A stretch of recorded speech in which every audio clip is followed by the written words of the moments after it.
Good morning, I'm Stephanie Kneisler. I'm the Director of Business Communications here at Zebra, and I have the distinct honor and pleasure of introducing our guest speaker today.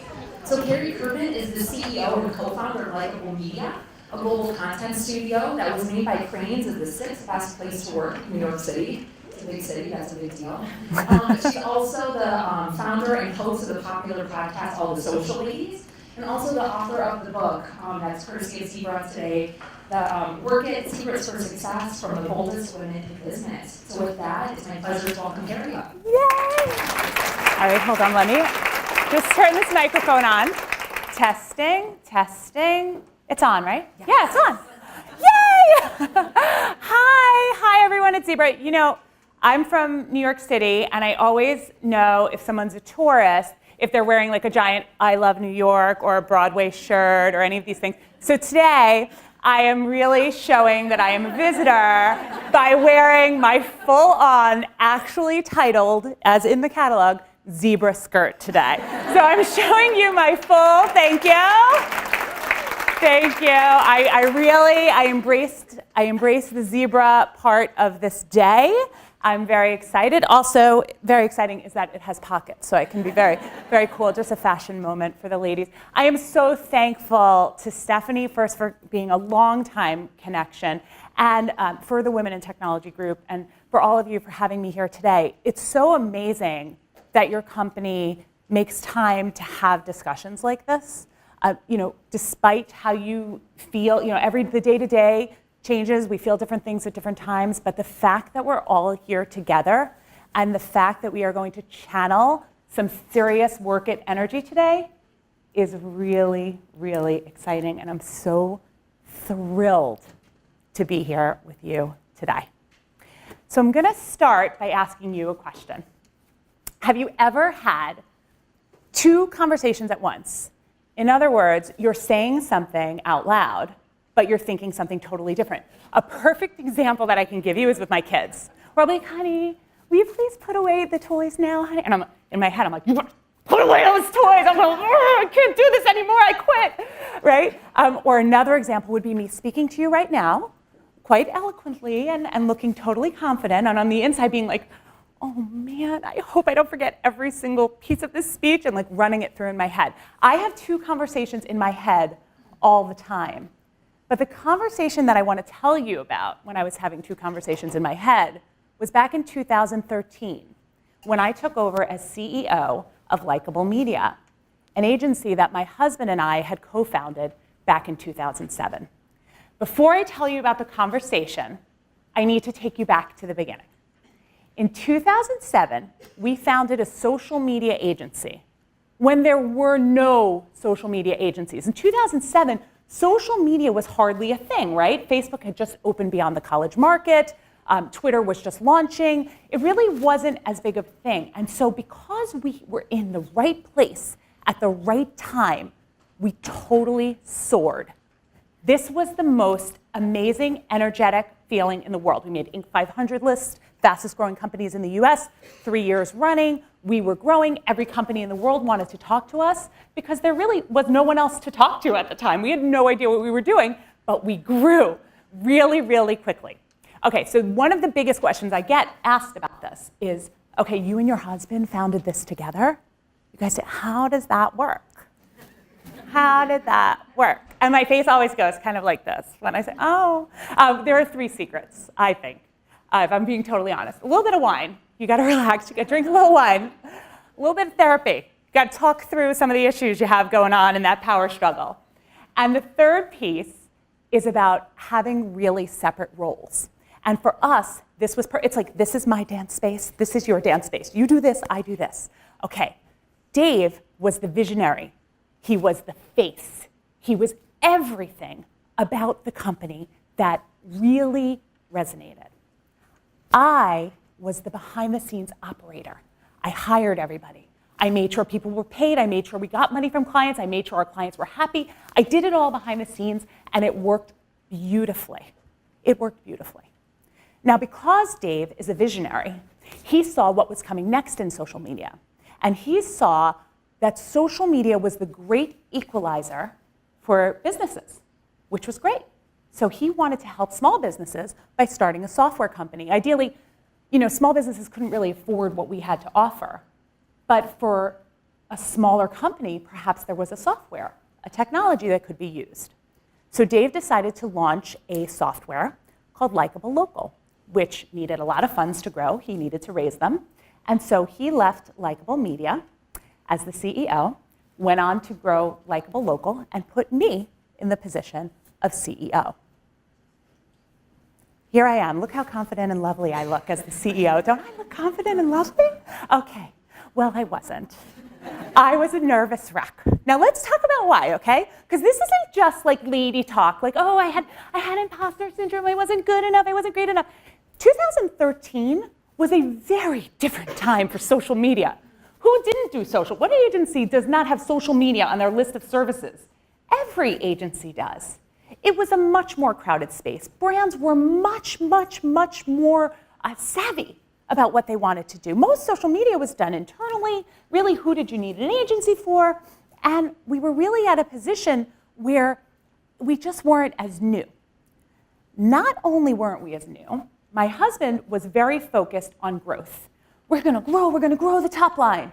But the bottom line was where I needed to focus because I was quite terrified. We've been running that business for a long time now. And as a small business owner, it's really scary. The bottom line is what you have to live and breathe, right?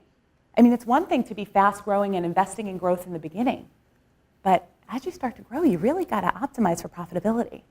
And finally, the last part of why I was a total nervous wreck taking on the role of CEO of Likeable Media. Most of the founders and most of the leaders of social media agencies promoted themselves through thought leadership. They used social media to talk about how smart they were, how fabulous they were, how much they knew about social media. They were all loud, they were all extroverted, and by the way, they were all male. All male. So here I am, looking lovely and confident, and about to address the team. Thus the moment where I had two conversations at once. I'm getting up in front of the team, and they love me, right? Because I did the day-to-day. And people love the day-to-day. The people who are in it, they have a lot of respect for. It's really exciting. I had been there with them, and now I'm stepping into this role, and I get up there and say, we are going to be amazing, you guys. We're going to be awesome. We're going to totally crush it. It's going to be great. Like whole pep talk, okay? Talk about how we're going to do it. And behind the scenes, this was the conversation I was having. You're not loud. You're not extroverted. And you're definitely not male. You are going to sink this thing into the ground. I was positive. I was positive when I was having that conversation. So I had a couple of options here. First, I could kind of let the company flatline. I could optimize just for profitability, keep it as a nice little family business for a while, and then figure out what to do. That I felt confident I could do. I could stabilize the profitability, and I could keep it flat. I could close it and do something else. I could beg Dave to come back. He's loud, he's extroverted, and he's male, and he's all over the place. You can look him up anytime, Dave Kerpen. He's everywhere. Or what I could really do was decide to work it. So what does it mean to work it? I believe that we are given lots and lots and lots of how-tos. We're told to lean in or be a girl boss or these specific philosophies of what you need to do to be a successful woman in business. I believe that all of that is kind of bollocks. You have to do what works for you. And working it is about understanding who you are, your strengths, your limitations, and having the confidence in who you are to succeed. My ability to work it came from a work it moment where most of my best ideas come from. The shower. I literally believe that the shower is the place where all amazing ideas come because you are literally naked. You don't have a phone to distract you, you don't have a TV, you don't have your kids. Hopefully, if they're not screaming on the door, it's your own space for 5 minutes where you're actually just present. Okay, so I'm in the shower and I'm listening to music as I often do. And of course, I was listening to my fave at the time, and still I do pray to the church of her.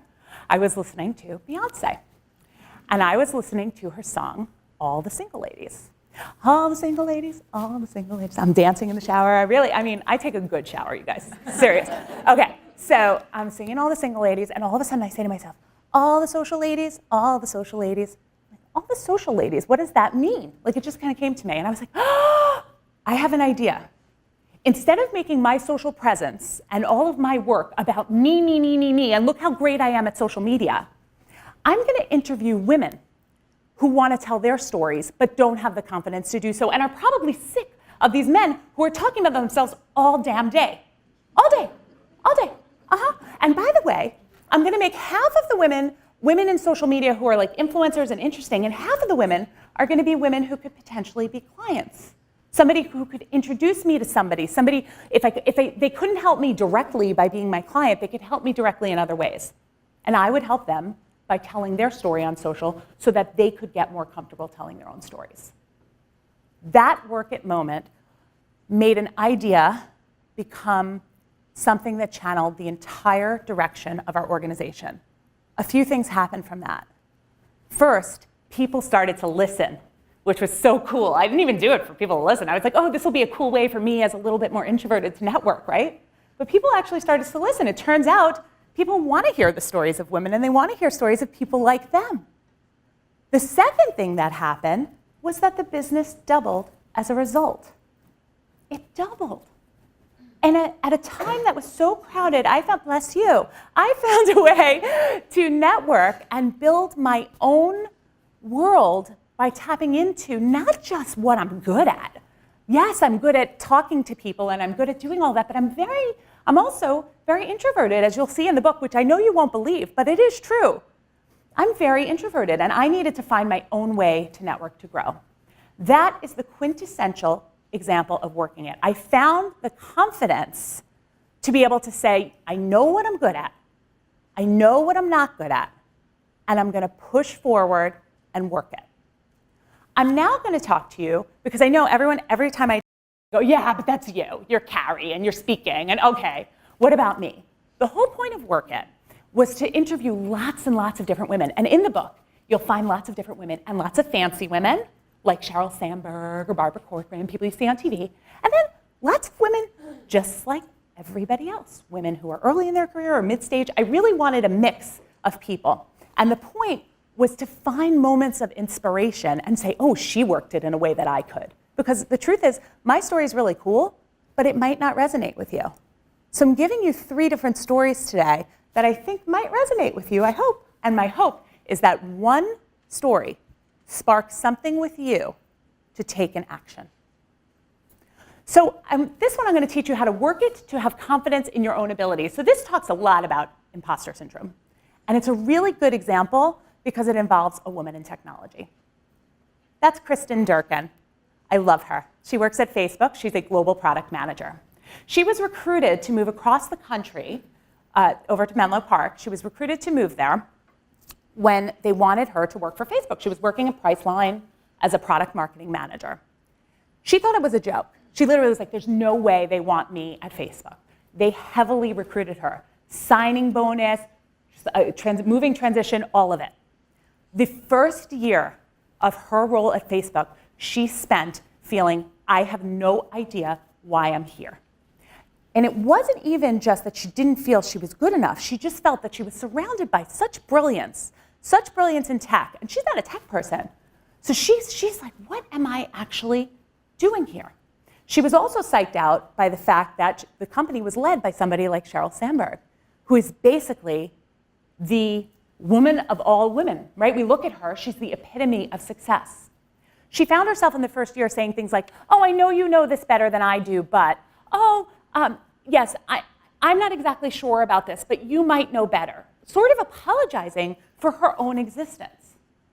Her work at Moment came at a meeting that they had at Facebook in a room sort of like this, except instead of chairs here, there are couches, and then there were like benches in the back. So you'd have couches in the center, and then benches around the perimeter. When Kristen came into this meeting, which was a pretty big meeting with Andrew Bosworth, if you know Andrew Bosworth, major VP at Facebook, and she took the seat where she thought she belonged. Where? The perimeter, right? All of a sudden, Andrew Bosworth turns around He's like, top 10 at Facebook. Turns around, whips his head around and says, "Who are you and why are you sitting there? Come on the couch." Kristen was so embarrassed that she thought to sit on the side. And not only that she thought to sit on the side, but she really realized that she had a big problem if she was going to succeed. So she spent the next entire year of her time at Facebook, not focused on building her skill set, but focused on building her confidence. The way she did that was she kept a confidence log. Any of you, I guess I won't ask if any of you have done Weight Watchers. I will tell you, I have done Weight Watchers many a time. And one of the ways that I was most successful at Weight Watchers, and the reason, is that I kept a log. I had to log everything I ate. I had to do points, right? Same exact thing. Every time she felt intimidated, she pushed past, she made a concerted effort to push past, and she wrote it down. Why did I feel intimidated? What do I need to do to improve? And how can I channel my own confidence? And did I, in the moment, even though I felt intimidated, did I push past? That confidence log for an entire year, and she talked to her boss about it and her mentor about it. She really decided to focus on this. She has grown at least 3, last count was 3 levels in her role, and is a big part of the launch of Instagram Stories, which is one of the biggest and most innovative platform changes that Facebook has done. Really, really incredible stuff. And I'm so proud of Kristen because I knew her when. So I knew her at Priceline, so it makes me thrilled. Okay, I love this one too. Work it to make better decisions faster. Talisa Yancey had what's known as a sexy career. She wanted a career with the biggest brands. In fact, when she was 5 years old, she used to stare at the television and point at the Coca-Cola commercial and say, "Oh, when I grow up, I want to make those." She was totally like an ad person, like Mad Men, loving it, all the things, okay? So she did. She grew up to work for Ford. She did incredible stuff for them. She did great stuff for Burger King. And she grew to a director level position. When it was time for her to make her next move, she was unsure where she was going to go. She was recruited by another big name, big budget telecommunications company for a VP role. She was also recruited for a managerial position at an insurance company. It's like a step down, basically. She couldn't understand why she was obsessing about this decision. Doesn't make any sense. Why would she take a step down to work for a non-sexy company? It's off her kind of trajectory. It doesn't necessarily make sense. Well, it was only when she talked with her husband that she realized. She was talking to him and she said, "I can't stop waiting and waiting and waiting on the decision." And he said to her, "Talisa, you talk about having this sexy career. For years, you have been obsessed with what can make an impact in the world. Why would you sell another phone when you could help people protect their lives?" And that's what you wanted to do. From really, you talk about this sexy career, but I see you, and I know you, and I know that you're obsessed with making an impact. Talisa took that advice. She took the manager position at American Family Insurance, where 3 years later, she is now the chief marketing officer. She is now the chief marketing officer. So the learning from this story is this. First, if you can't figure out how to trust your gut or read your gut, ask the people closest to you, people who you really know you and really, really you trust to understand you. And a little bit later, we'll talk about how to find those people. I mean, a husband or a partner is a really good start, but there's more to it than that. Once you get good enough at understanding who you are, you can make decisions much, much faster. Much, much faster. If Talisa knew that, she might have even done this earlier in her career. She's on the Ebony Power 100. She's like a queen, and I'm so proud to know her and have her featured in the book. Let's talk about the next portion of this. Work it to build your own advisory board. So in the book, I talk about something in a very cutesy language, because I'm cutesy, called a FabPab. It's called your Fabulous Personal Advisory Board. And this is something that I'm going to leave you with to do later. I went to a conference, And I was sitting there. I was a manager of the sales team. And they brought me out for management training. And I was sitting there, and they said, okay, guys, everyone draw a circle. Okay, draw a circle. I drew the circle, and they said, on this circle, imagine the circle's a table. Who sits at your table? Who sits at my table? What does that mean? Well, imagine you had a board of directors, a personal board of directors. Who would sit at it? And I thought that that was a profound question, because we think about this in terms of companies. Who's the board of director? Who's on the board of directors at any given company? But ultimately, we need to think about who's on the board of directors of us. I believe that a formal mentorship program is actually often broken. Not always, but often. Because when you have a single mentor, you're either perpetually disappointing the mentor by not asking enough of them, or you're annoying the mentor by asking too much of them. It can kind of go either way. Sometimes it works, but I think ultimately looking at it like you have a more formal board of directors that is just people you can go to for different things, I think is key.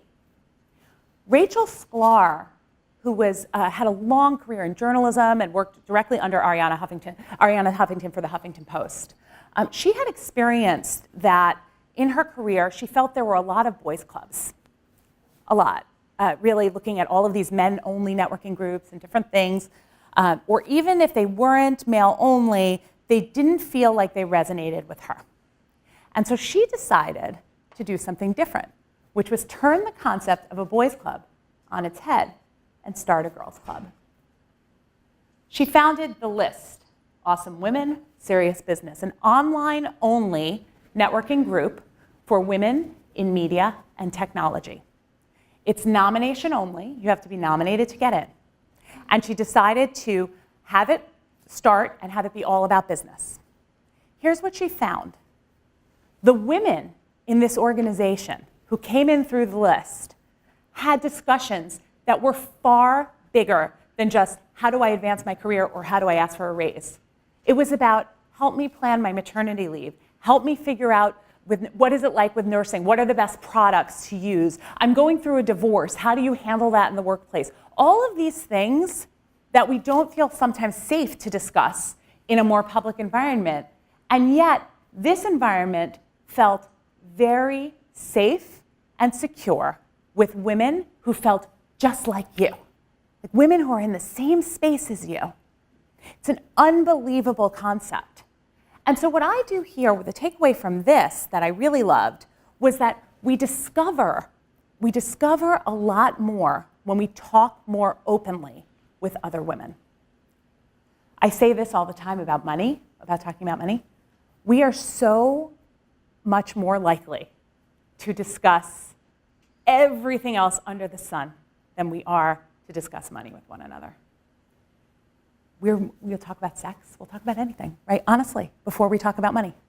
And I think that that's something that is definitely holding us back. And so the takeaway from this is that you want to find your own group, whether it's joining a group or it's kind of just forming your own informal group that helps you have a squad to talk to about this kind of stuff. These are just a few of the women who worked it. Whoop, don't want you to see that yet. Just a few of the women who worked it. And what I would challenge you to do is really, before we even get to workshops, and I'm going to open it up for questions in a minute, I want you to think about really your own strengths and some of your own weaknesses. Think about how you might use some of your weaknesses to your advantage. That's definitely what I would say to you. Take a look at it, own it all, because you're not going to fix your weaknesses overnight, and you might not even need to if you're focusing on your strengths. So ultimately, I want you to know who you are. I want you to look at the stories of these women that came before you, and I want you to work it in a way that works for you. So I would like now, I'm going to open it up for some questions, and then we'll go into some exercises. So any questions for me? You can ask, by the way, you can ask me anything. There's not a thing you could not ask me. I'm very open.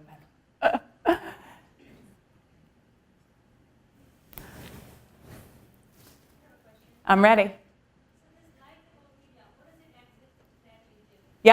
So Likeable Media is the that we co-founded and I now run. It's basically a social media agency. We create content based on social data. So we look and see what resonates best for companies. We look at how their target is speaking, how their competitors are speaking, how people feel. Based off of that data, we create content and we use social advertising and influencer placement to be able to put it out in the world to get the most views and call to action.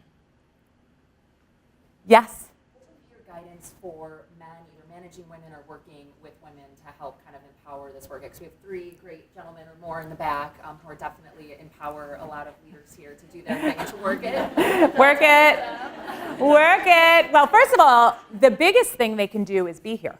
The fact that you're here and listening to this shows an openness to really hearing all perspectives, right? And I think when working with men, it's really the same. For me, with everyone, I assume positive intent. And I always just look on myself and say, okay, is my own communication style or lack of confidence holding me back? And I think the important thing is to learn how to have really direct feedback that's constructive. To be able to give that, I think, is key. To be able to have a dialogue is key. Bless you, back over there. A dialogue that's key. I think that's really what's most important is we can't just form, I mean, believe me, I love all of the all-lady things, and I think it's great, but we have to know how to work well with men, and we have to know that when we give feedback, ultimately, it's better for the organization, even if it's hard to do. Yes? When you and your husband were starting your enterprise, Yep. how did you manage that work-life balance? Oh. And what are some of the and the negative things that you like to share? Okay, I can share the whole thing. Okay, so first of all, I'm going to tell you, where are we on time right now, just so I say? About 5 more minutes. Oh, 5 more minutes, perfect. Okay, so I'm going to tell you the story of how we started our business because I think that will really help you. So we are the only business that was ever founded on a wedding day. My husband is a larger-than-life personality, as I said, loud, extroverted male, okay? He wanted everyone he's ever known to come to his wedding, not just like friends from high school. He'd be like, oh, Stephanie, oh, Amit, hey, everyone has to come to our wedding. Everyone's got to come. Really out there. And so we had to think big. We decided that we were going to pitch a minor league baseball affiliate of the New York Mets. There was a stadium called the Brooklyn Cyclones Keyspan Park. And we were going to get married on the baseball field in front of 5,000 people at the game. We were going to sell in sponsors in between the innings to be able to have wedding-themed events. So instead of like Pepsi tossing T-shirts into the audience, we were just going to have like 1-800-Flowers toss bridal bouquets, and it was going to be amazing. Okay, nuts. We did it. So we sold in $100,000 in sponsorships, raised $25,000 for the MS Society, and got national and international press. So all of these sponsors came to us and said, this was amazing. You have to do this again. We were like, oh my God. So the business, we knew we had to start a business based off of that because we knew we did something so special. We wanted to figure it out. We had no agency experience. We thought about becoming a word of mouth. We said, okay, we'll be a word of mouth marketing agency. We do buzzworthy events. And then right at that moment, Facebook opened beyond the college market. So we were like, oh, let's pivot to social media really fast. And so we were very early. Now, how I felt about this and work-life balance, when we got married, I already had a 3-year-old. I was a single mom. I was very risk-averse to actually starting this. So I started. The original reason I got the push, I wouldn't have done it. I was a senior-level manager. The push was that originally when I started, I just wanted more time with Charlotte, with my daughter. So I was like, I'll start this first. I'll work from home with the baby. She was in nursery school, but I'll work from home, and it'll just be a nice little business. Then it started to take off. And Dave left his job, and we started working all the time. We had another baby. And it was really hard, because for me, the thing I value most as an entrepreneur is freedom of time. It's not about the money. It's not about the glamour or any of that. I value that I have, my time is my own. And yet, when I started a company that was based on time, wanting freedom of time, and then it took off, and then I had none of the time, that was really, really hard for me. The one thing I'll say about work-life balance, which you'll read in this book, is that I do believe that you can have it all, but I don't believe you can have it all at the same time. You can't. You can't. If you want to have a great, focus all in on career and do amazingly well, it's great, but other things are going to suffer. If you want to focus all in and be a mom, it's such a difficult position we put ourselves in. I just saw this quote that I regrammed on Instagram because I was shocked when I read it. When you're a woman and you go back to work after having a child, it's expected that to act like you don't even have a child, right? You have to work the same as everyone else, right? How about when you get home and you're a mama? It's expected that you're not at all thinking about work because so all the time you're set in a position to not win. I believe ultimately, once we accept the imperfection of that and the fact that none of us can do it despite what you see if you looked at my life on Instagram, you would legit think I was super mom, super speaker, super duper, supercalifragilisticexpialidocious. I am not. I'm a mess. Sometimes I mess up on work, sometimes I mess up with the kids. So it's what you see, these visions of these moms and the world, it's very challenging. So the short answer is nobody really has work-life balance. You can't have it all at the same time, but every woman has their own story and needs to accept their story for what it is. We have to accept the limitations that we have and actually learn to love them. I love that my kids are a limitation in my career. I actually love it. I don't care. Because to me, what would it, it's one of the most important parts of my story. Any other questions? My husband used to be a teacher. See, this is good. My husband used to be a teacher, and he said, you have to always allow, it's the 7-second rule. Then the questions come up, and don't get nervous during the 7 seconds, because I'm always nobody cares. Nobody wants to know anything I have to say. Yes. Reflecting on the personal advisory board. Yes. Which is a great concept. Good. When you look at yours, Yep. who is kind of a non-obvious member of your board that has really proven kind of invaluable to you?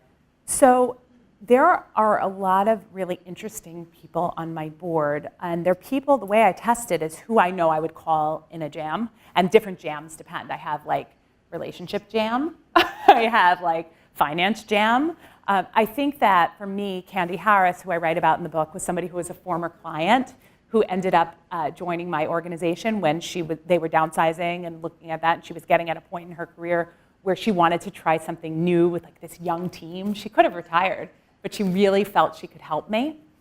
I think that was the most surprising one because when I walked into the first meeting to pitch her as a client, she was terrifying. I was oh my goodness, how am I ever gonna live up to this human? And I never thought I would be able to become close enough with her. I think you never know who you're going to meet. Meredith Vieira is somebody who's on my personal advisory board, and I met her and you'll read this in the book, by passing her a note on the plane because I was too shy to, again, the networking. My husband goes up to everyone on a plane. It's very embarrassing. He once chased down Octavia Spencer after a red eye, and I almost killed him. I was like, it's over. This is it. I'm done with you. And she was annoyed. But I could do it much more subtly. I passed a note through the flight attendant, and I said, I love you, and here's why. And then so we connected. She wrote the blurb for the book. And I think that they can come from the strangest of places. It doesn't always have to be someone above you, too. It could be someone you mentor. If you're looking for a different perspective from a different age group, I find, especially millennials, I love talking to millennials. I love how fluid they are. When they change jobs and don't own homes and they do, everything is rented. I swear to God, and I love it. It's so freeing. I'm I want to be a millennial. Darn, but I can't think like one no matter how hard I try. So it's a mix. It's all about the mix, who sits at the table.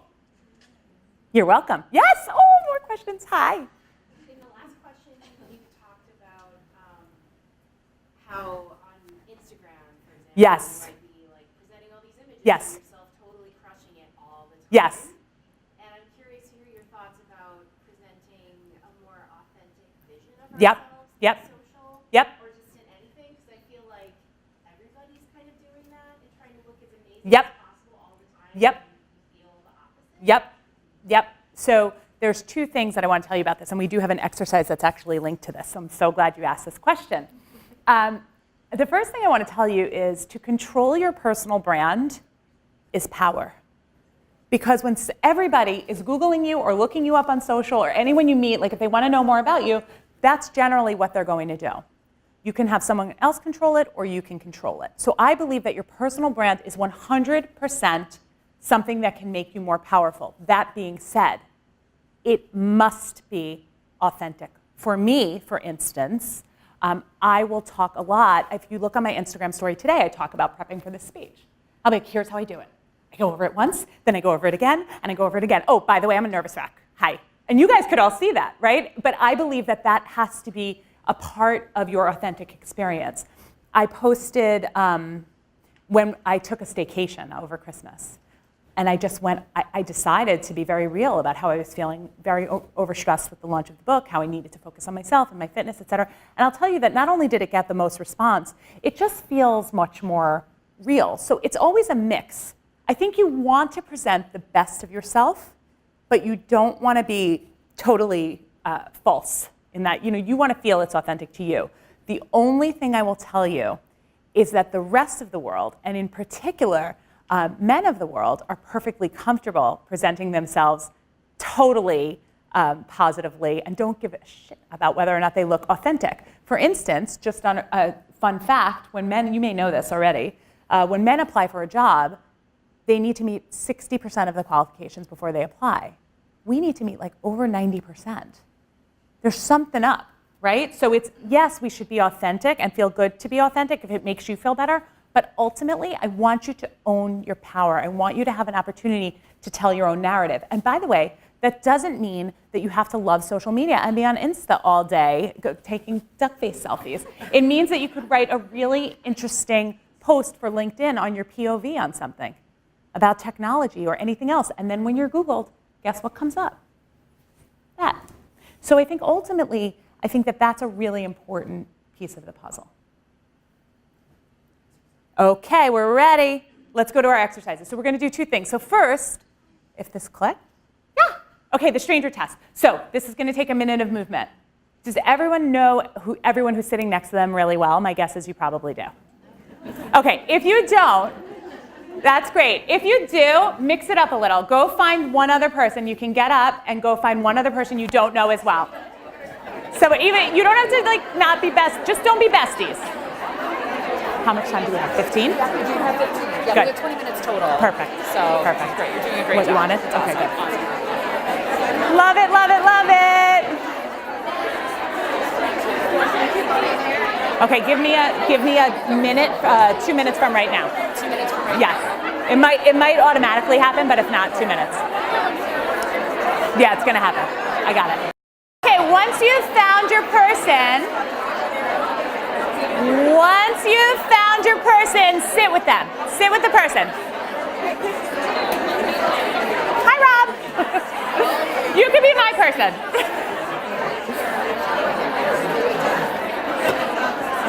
Yay!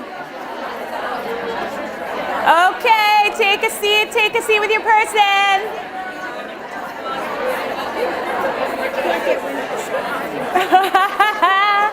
All right. Here we go. How many of you have your phones on you? Please say yes. Phones? Yes. Okay, good. All right, here's what I want you to do. I want you to show the other person your social profiles if you have them.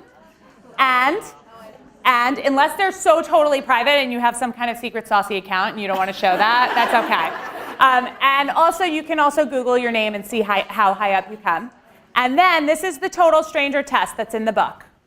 I want you, as the other person, to look at it and give 3 words that you would use to describe this person. If you were looking at them totally blind, oh, I think this person is a mom, I think this person is successful, I think this person is funny, any of these things, and I want you to give that feedback to the other person. So I'd like you to each take a look and go. All right, so now let me see time. Yep. Okay. 41, so we have 20 minutes. Yep. How long do you want to do it for? This will be a 6-minute-ish exercise, so I'm just going to drink water. Oh my God, so great. That's really great. And Natasha said she got some really great pictures too. I'm getting some. Good. Definitely text them to me. So cute. Oh, they're so cute.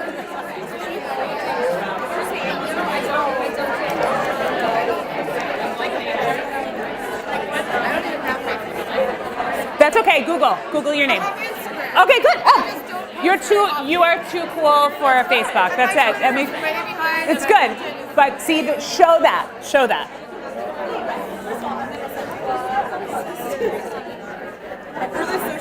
It's okay, Google. Use the Google. If you don't have social profiles, you definitely can Google your name and see what comes up.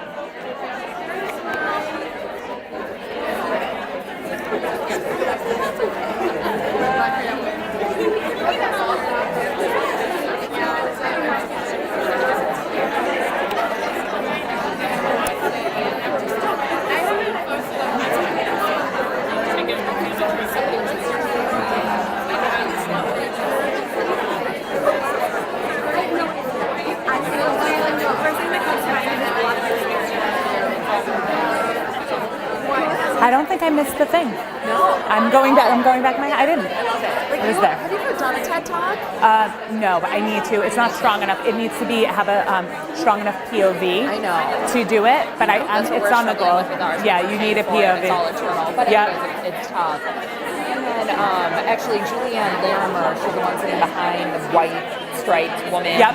So she's joining us at lunch. She's the head of North American Oh, sales. wonderful. And she's doing a TED Talk, and she has this incredible point of view on A TED Talk here, yes, like a TEDx. A TEDx. Okay. Leading with gratitude. Oh, wonderful. Kind of the science behind gratitude. Yes, That's very really good.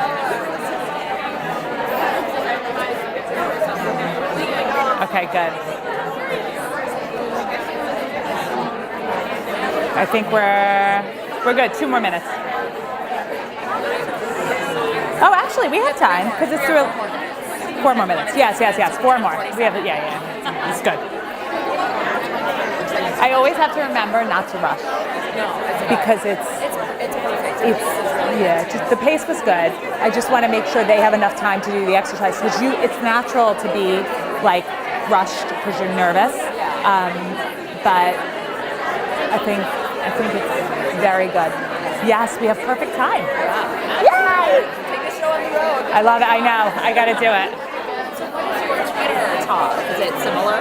It's almost this exact talk, mixed up stories, Yeah. more controversial. Oh, for sure. Oh, definitely. More like, Taking you each better, other's- sex is all right. Yeah, totally. Yeah. Totally.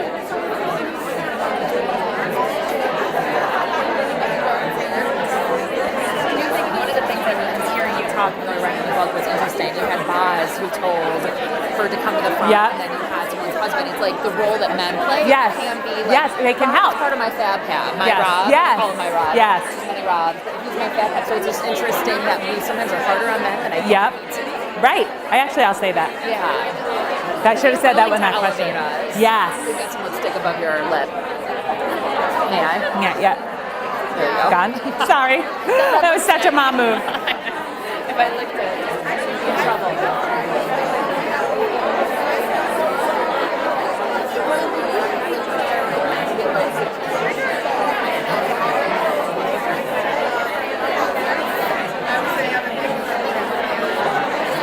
Two more minutes. 2 more minutes.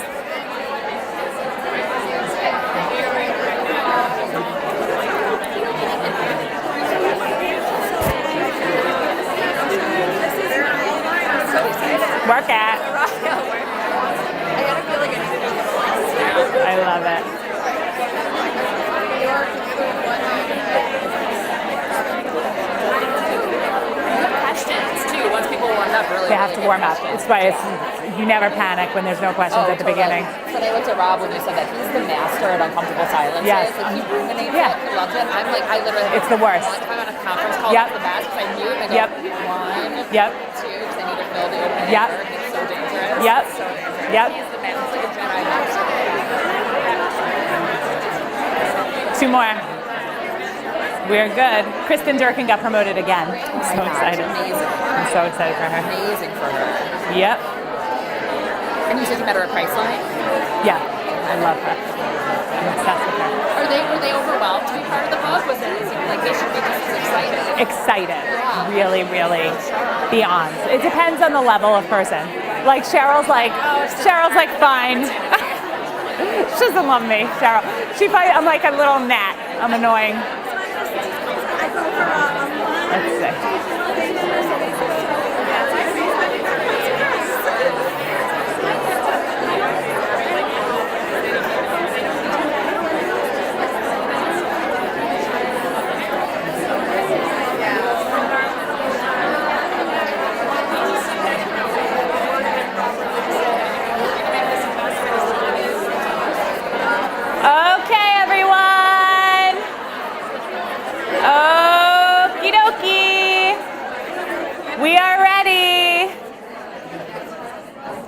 Okay, so did everyone get a handy dandy Secrets for Success notebook? Yes? Okay, good. I made those special for you guys. I didn't want to put the Work It branding on it because I think Work It is great, but ultimately I think we should always have a little notebook that has our Secrets for Success in it, our own secrets. And so what I'd like you to do is on a page on the left side of the page, I want you to write the 3 words that they gave you to describe you. And if you don't have them, if you didn't get to that part, you were too busy talking, make sure you have them. 3 words that describe you. And if the words were nothing, because they can't find you, or there's write that. So 3 words. And if you need to ask the person again, you could talk. Reminder, 3 words, write them. I'll give you 2 minutes, you could do it. The 3 words that describe what you saw. And it could be nothing. Give them 1 more minute. We're good. We're good. We're perfect.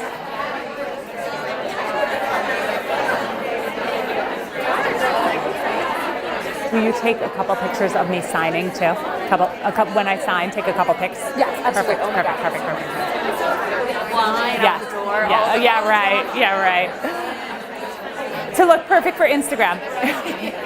I'll get a little. Okay. So now that you have your words, you should have your words. On the right-hand side, I want you to write your own 3 words of how you would like to be perceived by the world. I would like to be perceived as, if you're really lucky, the 3 words totally match up, but usually they don't. How you want to be perceived by the world when they are searching you, looking at you, in any way, shape, or form. Now, if your social profiles are private, that's okay. But I'm going to encourage you to do something somewhere, whether it's a Medium post, which is Twitter's written platform, or anything, to establish your own thought leadership and be able to talk about yourself in a positive way. So I want you to think about the 3 words. Don't even think about it in terms of social media. When people meet me, I want them to feel I am. Or people search me, I want them to feel I am. This is what I want them to know. So write down 3 words.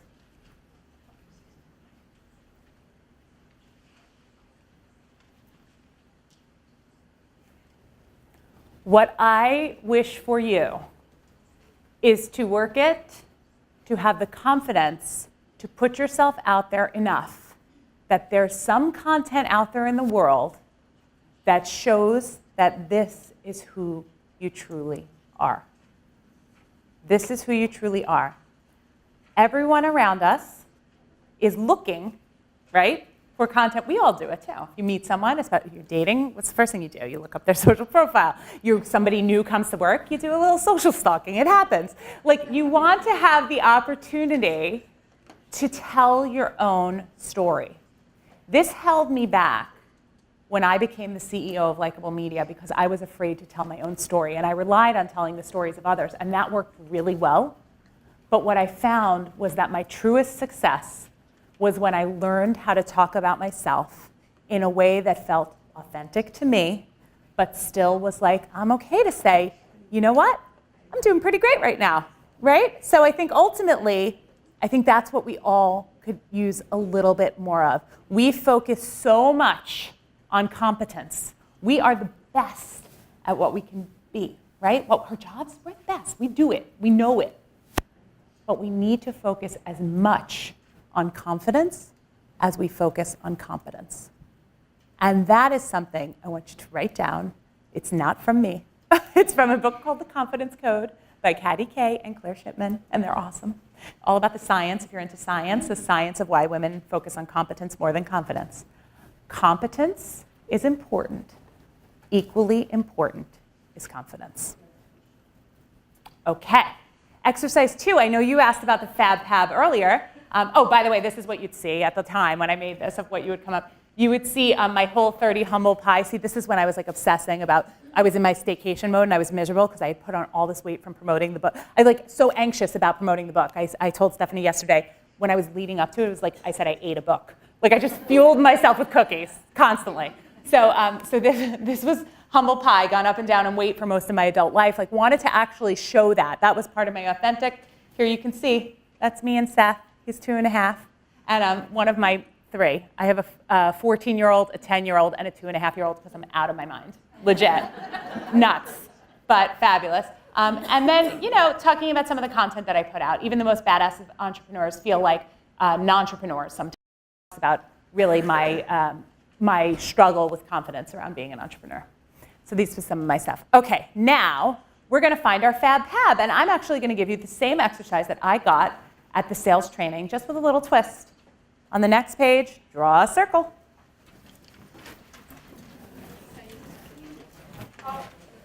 Circle, circle. Okay, and that circle is your table. And you have a board of directors. So who do you go to? My point around this was I have a mentor, but I would not dream of going to my mentor about like, how much money should I have in my bank account at like 30 or 40, or what should I be doing for retirement planning? Like, it just wasn't where it was all about how do I become a successful entrepreneur? Or looking at something else about how do I manage it all with kids? I go to somebody totally different, an entrepreneur who built a business much bigger than mine with young kids. So I want you to think about this sort of organically, like who's at your table. By the way, that table does not need to be all women. My table is not all women. I believe that even if you think about what we talked about earlier, like Talisa wasn't able to see herself until she talked to her husband, right?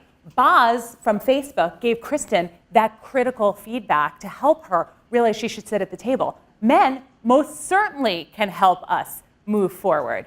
So it should really be a mix. By the way, while you guys were discussing, Kristen Durkin just emailed me because I sent her a picture that I was talking about. She's like, oh, I just got promoted again. I was like, oh, okay. Thanks, Kristen. Great, good for you.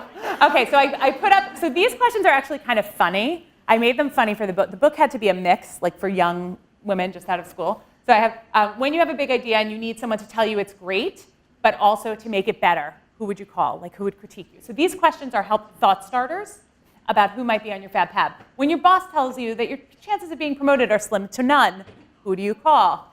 When your bae, see, I told you I had to do it a little millennial cool. When your bae tells you they just want to be friends, or if you were going through a breakup or anything like that. When you want to buy the Prada bag but aren't sure if you should cash in your 401k to do so, you can call me, because I'll say don't buy the Prada bag. When you have an industry-specific question about the project you're working on, when you need someone to bail you out of jail and help you over the border, kidding, but only sort of.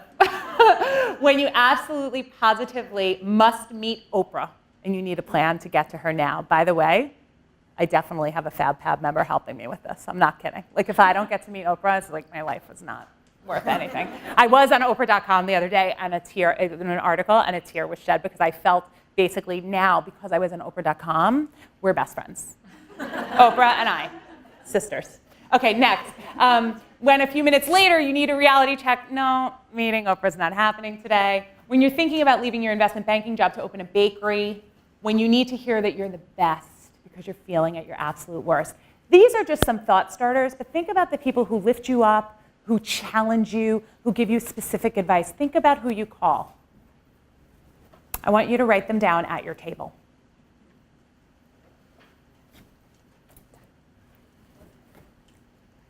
Yep.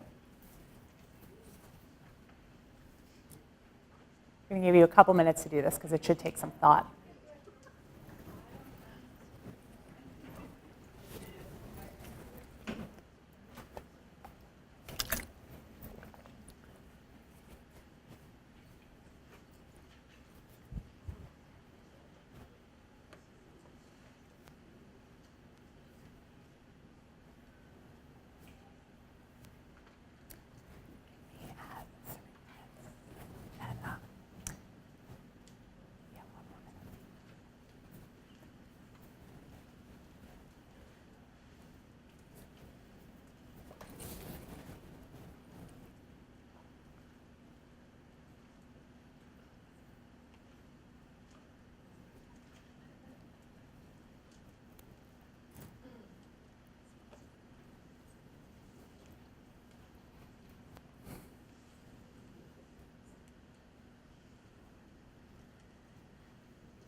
Hopefully you're laughing about the Bay breakup call, because that's always my favorite when I refer to Bay. Always laugh.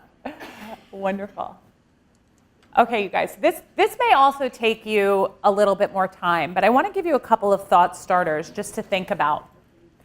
The first thing I want you to know, if it is hard to come up with more than 3 people, I want you to consider opening up a little more. And that means maybe a little bit of networking to meet people who you think can really help advise you. 3 people is, for me, the bare minimum, but it's low. Because the idea is it should be diversified enough that you're talking to different people about different things. It really should. And so I want you to I aim for at least 5, and you could have up to 10. I think that's just like a typical board of directors. You need enough people to be able to help you when you need it. The next thing I want to tell you is if you have the courage to do so, tell them. Say, I did this exercise today, and you are in my fab pab. I just have to let you know. And they're going to crack up and be like, what are you talking about? And say, I feel comfortable going to you to talk about this. And then I want you to say, this was a really eye-opening moment for me, and it made me realize and think about, how can I help you? Because these relationships are only truly successful when they're symbiotic. When you're able to say, this person can really help me, I want to think about how I can help them. And when you think of it that way, your group is so much stronger, so much more powerful, and so much more effective. You do not need to have board of director meetings. You do not need to connect them all to vote on every life decision. It just needs to be people who you feel safe going to. It's very important to learn how to trust your gut, but it's also important to have people around you to help you learn how to read it. And with that, I want to say thank you guys so much. Enjoy. I hope you use those Secrets of Success notebooks and you write in them all the time, every time you have a good idea, because it was like really, it's my gift to you. So enjoy it, and thank you guys so much. Yay! Check.